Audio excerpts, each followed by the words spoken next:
নমস্কার বন্ধুরা, আমি সায়নী। তোমাদের সবাইকে স্বাগত জানাই লিভিং উইথ সায়নী পরিবারে। বন্ধুরা, সামনেই আসতে চলেছে বুদ্ধ পূর্ণিমা। এই পবিত্র তিথিতেই বুদ্ধদেব জন্মগ্রহণ করেছিলেন, আবার এই তিথিতেই তিনি বোধি বা সিদ্ধি লাভ করেছিলেন, আবার মহাপরিনির্বাণও লাভ করেছিলেন তিনি এই তিথিতেই। তাই এই দিনটি বুদ্ধ ধর্মাবলম্বীদের কাছে অত্যন্তই শুভ একটি দিন। পূর্ণিমা তিথি হওয়ায় এই দিনটি সনাতন হিন্দু ধর্মাবলম্বীদের কাছেও অত্যন্ত তাৎপর্যপূর্ণ। হিন্দু ধর্মাবলম্বীরা যে কোনো পূর্ণিমা তিথিতেই মা লক্ষ্মী ও নারায়ণের যুগলে পুজো করে থাকেন সুখ, সমৃদ্ধি, শান্তি বৃদ্ধির কামনায়। মনে করা হয় যেই গৃহে প্রত্যেক পূর্ণিমাতে মা লক্ষ্মী ও নারায়ণ যুগলে পূজিত হন, সেই গৃহে চন্দ্রদেবের প্রভাব বৃদ্ধি পায়। অর্থাৎ কোনো গৃহে যদি অনেক দিন ধরে ধনকষ্ট বা অর্থ কষ্ট চলে থাকে, তাহলে তা দূরীভূত হয়ে যায় খুব সহজেই।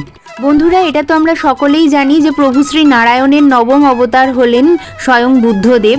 তাই এই দিনটি বুদ্ধ ধর্মাবলম্বী এবং সনাতন হিন্দু ধর্মাবলম্বীদের কাছে অত্যন্তই গুরুত্বপূর্ণ একটি দিন। তো চলো বন্ধুরা, দেখে নেওয়া যাক বুদ্ধ পূর্ণিমার দিন আমরা বাড়িতে অতি সহজ সরলভাবে কিভাবে মা লক্ষ্মী এবং নারায়ণ ভগবানের পূজা পাঠ করব, এবং তার সঙ্গে জেনে নেব মা লক্ষ্মী এবং নারায়ণের পুজোর কিছু খুঁটিনাটি বিষয়। তাই দেরি না করে চলো বন্ধুরা, শুরু করা যাক আজকের ভিডিও। আশা করছি আজকের ভিডিও থেকে তোমরা একটু হলেও উপকৃত হবে।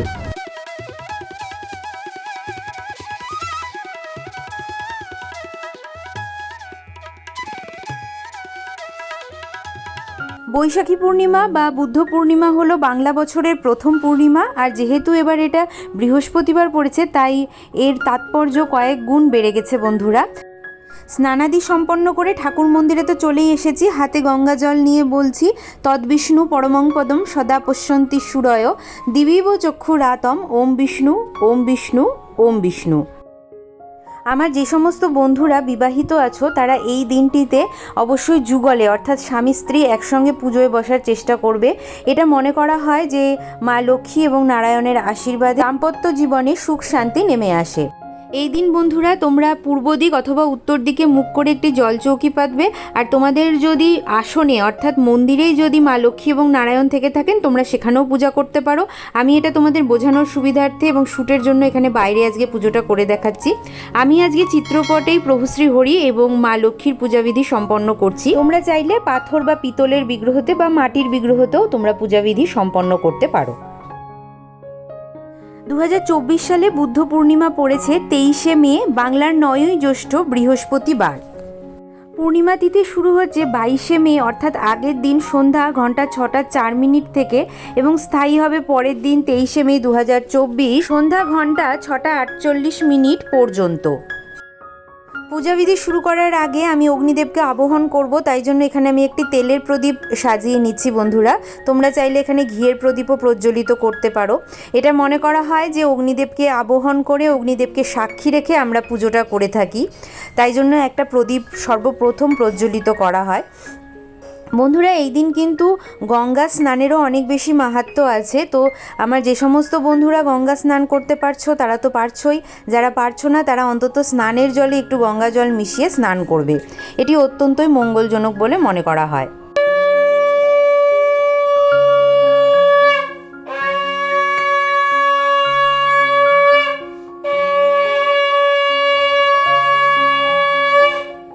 গৃহের বাতাবরণকে সুভাষিত করার জন্য আমি দুটো ধূপকাঠি প্রজ্বলিত করেছি, আর অগ্নিদেবকে আবাহন করেছি বলে তাকে একটু পুষ্প নিবেদন করছি আমি এখানে।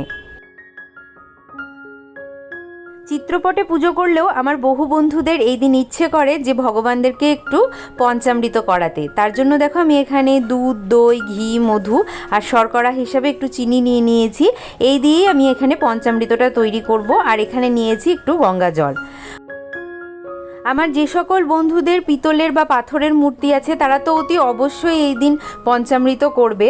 আর যাদের নেই অর্থাৎ যারা চিত্রপটে পুজো করছো, তারা আমার মতন করে এই দিন প্রভুদেরকে বিশেষভাবে পঞ্চামৃত করাতে পারো। পঞ্চামৃত কিভাবে বানাতে হয় সেটা আমি একটু দেখিয়ে দিচ্ছি। হ্যাঁ, এটা অবশ্য আমার বন্ধুদের দেখানোর কোনোই প্রয়োজনীয়তা নেই, কেন আমার বন্ধুরা জানেন যে কিভাবে পঞ্চামৃত করতে হয়। তবুও যখন একটা ভিডিও তৈরি করছি এবং কিছু নতুন বন্ধুরা আমার সংসারে প্রত্যেক দিনই যোগ হচ্ছেন, তো তার জন্য এই বিধিটা আমি পুনরায় তোমাদেরকে করে দেখাচ্ছি। এখানে আমার পঞ্চামৃত তৈরি করা হয়ে গেছে, আর এই গঙ্গা জলের মধ্যে আমি মা লক্ষ্মীর অত্যন্ত প্রিয় একটু গোলাপ জল আর দেব অঘরু। চিত্রপটের সামনে আমি এরকম একটি পেতলের সরা রাখছি, আর যে পঞ্চামৃত আর গঙ্গা জলের যে সুগন্ধি জলটা আমি বানিয়েছি তার মধ্যে আমি একটু পুষ্প আর একটু তুলসীপত্র দিয়ে দিচ্ছি, কেন কি তুলসীপত্র ছাড়া ভগবান শ্রী নারায়ণের অভিষেক হয় না। জয় শ্রী লক্ষ্মীনারায়ণের জয়, জয় শ্রী লক্ষ্মীনারায়ণের জয়, জয় শ্রী লক্ষ্মীনারায়ণের জয়, এই বলে আমি পঞ্চামৃত দিয়ে প্রভুদেরকে অভিষেক করাচ্ছি। তোমরা যদি এই সময় স্নান মন্ত্রটি বলতে চাও, অতি অবশ্যই এই সময় স্নান মন্ত্রটিও বন্ধুরা তোমরা বলতে পারো। স্নান মন্ত্রটি হলো ইদম স্নানিয়ম লক্ষ্মীনারায়ণ নমো নমঃ।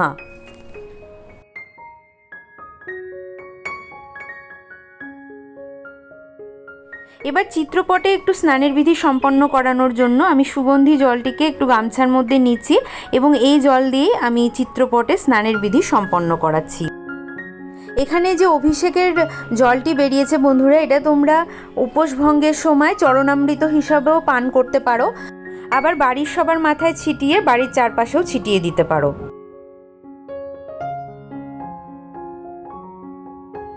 মা লক্ষ্মীর সিঁথিতে এবং শাখা নোয়া পলাতে আমি সিঁদুর ছুঁইয়ে দিচ্ছি, আর মায়ের বাহন পেচককেও আমি সিঁদুরের তিলক করে দিচ্ছি। মায়ের সাজ শৃঙ্গারের বস্তু হিসাবে আমি এখানে আলতা সিঁদুর নিবেদন করছি, আর এখানে মায়ের জন্য আমি একটি ধানের ছড়া এনেছি, তো ধানের ছড়াটিও আমি এখানে মাকে নিবেদন করছি। মায়ের গাছকৌটোতে সিঁদুর ভরে আমি এখানে মায়ের কাছে অর্পণ করে দিলাম। এবার মায়ের শাখা নোয়া পলাতে আমি একটু সিঁদুর ছুঁয়ে মায়ের চরণের কাছে দিয়ে দিচ্ছি। প্রভু শ্রী নারায়ণকে আমি একটি হলুদ রঙের উপবীত নিবেদন করছি, তোমরা চাইলে এখানে সাদা রঙের উপবীত নিবেদন করতে পারো। প্রভু শ্রী নারায়ণ এবং মা লক্ষ্মীর পুজোর কিছু উপকরণ আমি এখানে সাজিয়ে নিচ্ছি। এখানে দেখো ফুলের মালা আমি নিয়েছি দুটি, আর প্রভু শ্রী নারায়ণের পুজোতে লাগে যেটা সেটা হচ্ছে শ্বেত পদ্ম, আর মায়ের পুজোতে লাগে হচ্ছে গোলাপি রঙের পদ্ম। তো আজকে আমার বড়ই সৌভাগ্য যে আমি সেই দুটি পেয়ে গেছি, অনেক সময় বাজারে পাওয়া যায় না, আমি দুটোই আজকে পেয়েছি তাই জন্য আমি নিয়েছি। তোমরা যদি কেউ শ্বেত পদ্ম না পাও বা গোলাপি পদ্ম না পাও তাহলে হলুদ রঙের গাঁদা ফুল দিয়ে পুজো করতে পারো বা কোনো রঙিন ফুল দিয়েও পুজো করতে পারো। প্রভু শ্রী নারায়ণের পুজোতে তোমরা সাদা ফুলেরও ব্যবহার করতে পারো, সেটি করা যায়। আর মা লক্ষ্মীর চরণে গোলাপ ফুলও দিতে পারো, যেটা তোমরা পেয়ে যাচ্ছ বাজারে সেই জিনিসগুলোই জোগাড় করে একটু নেবে।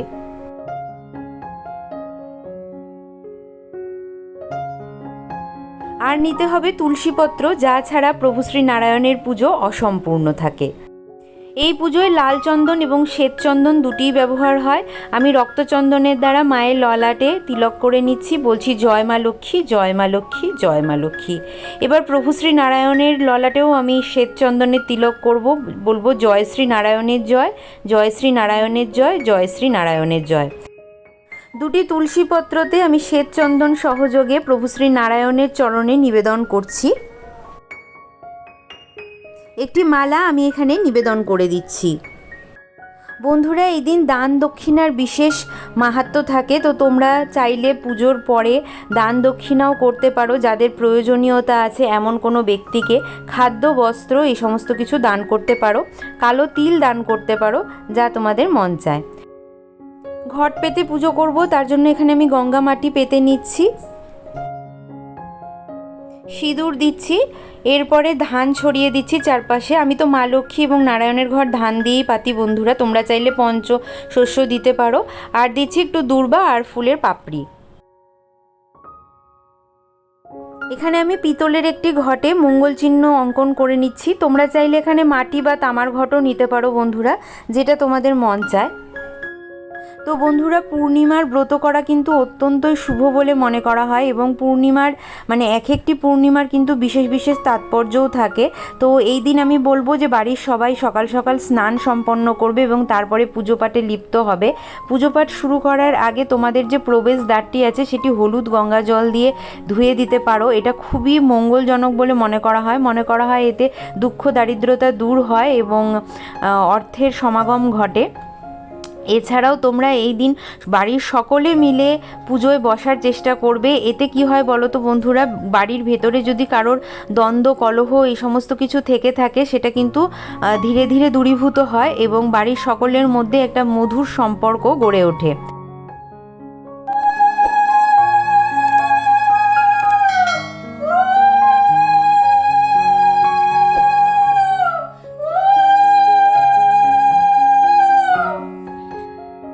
এখানে আমি পানকলা দিয়ে ঘট পাতলাম বন্ধুরা, তোমরা চাইলে শশিস ডাব বা হরিতকি দিয়েও ঘট পাততে পারো। আমি ঘট আচ্ছাদন হিসাবে এখানে একটি নতুন গামছার ব্যবহার করছি, তোমরা চাইলে লাল রঙের চেলিও ব্যবহার করতে পারো। চাঁদমালা দিচ্ছি, কেউ যদি চাঁদমালা অপশনাল না পাও তাহলে দিও না, কোনো অসুবিধা নেই। আর একটি ঘটে মালা পরিয়ে দিচ্ছি। আর গণপতি বাপ্পার উদ্দেশ্যে আমি এখানে একটি পৈতে নিবেদন করছি। একটি পানি শঙ্খ আমি জলপূর্ণ করে এবং ফুল দিয়ে ঘটের পাশে স্থাপন করছি। এখানে মাকে মঙ্গল দ্রব্য হিসাবে একটি তাম্বুলের উপরে একটি হলুদের গাঁট, সুপুরি, একটি হরিতকি, 3টি পদ্মবীজ এবং 1 টাকার একটি কয়েন নিবেদন করছি।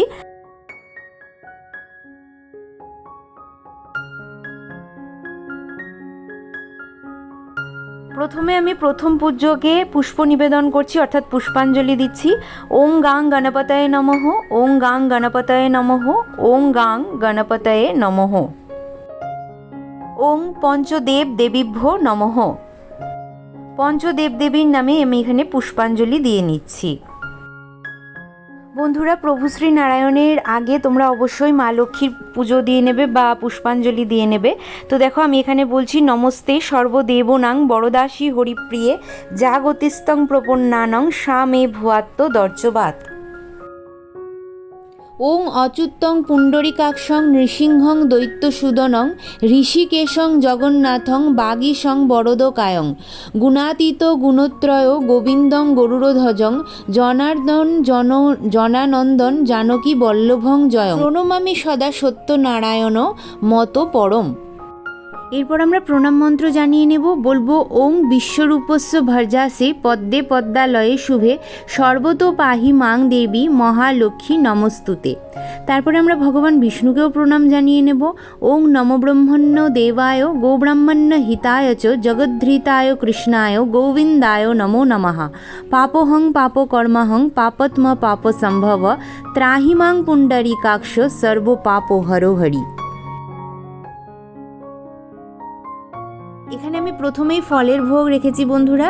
তো মা লক্ষ্মীর নারকেল ভীষণ প্রিয়, তাই পুজোতে নারকেল রাখতে পারো। এখন মরশুমি আম প্রথম উঠেছে, তাই জন্য আমরা পুজোতে আম দিচ্ছি।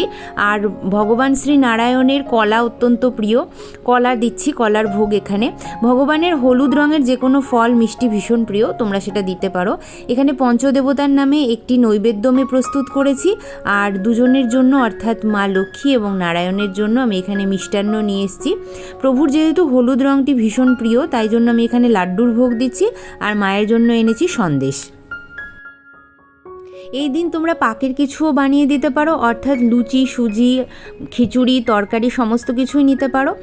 এছাড়াও ভগবান শ্রী নারায়ণের পুজো যেটাতে অসম্পূর্ণ থাকে, যেটা না দিলে হয় না, সেটা হচ্ছে সিন্নি ভোগ।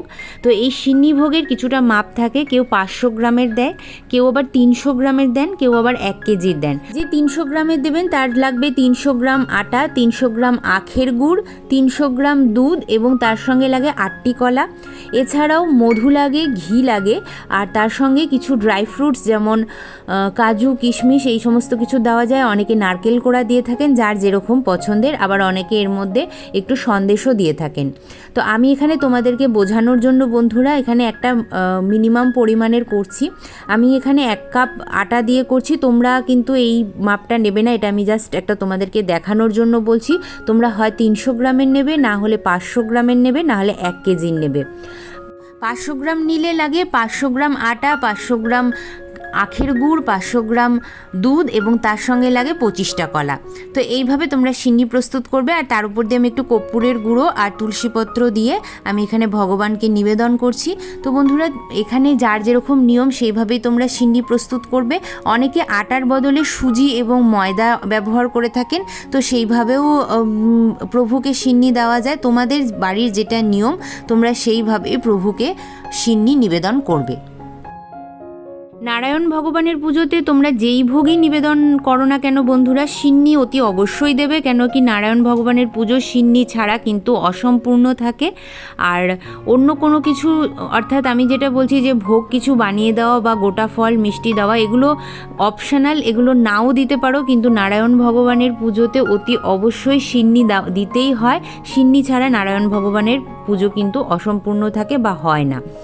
মা লক্ষ্মীর ভোগ ফুলের দ্বারা এবং নারায়ণ ভগবানের ভোগ তুলসীপত্রের দ্বারা আমরা নিবেদন করে দিয়েছি। এবার আমরা মঙ্গল আরতি করে নেব।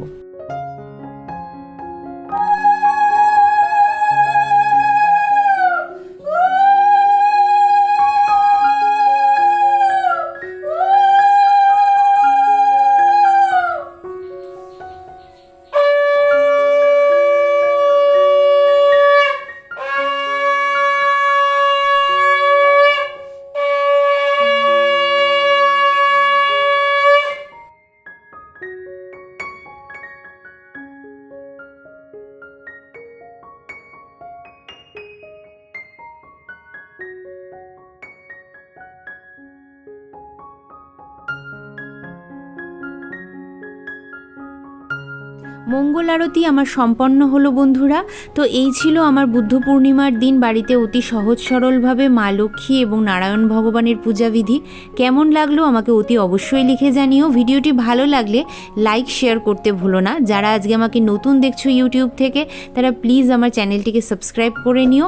আর যারা অলরেডি সাবস্ক্রাইব করে দিয়েছো তাদেরকে অনেক অনেক ধন্যবাদ।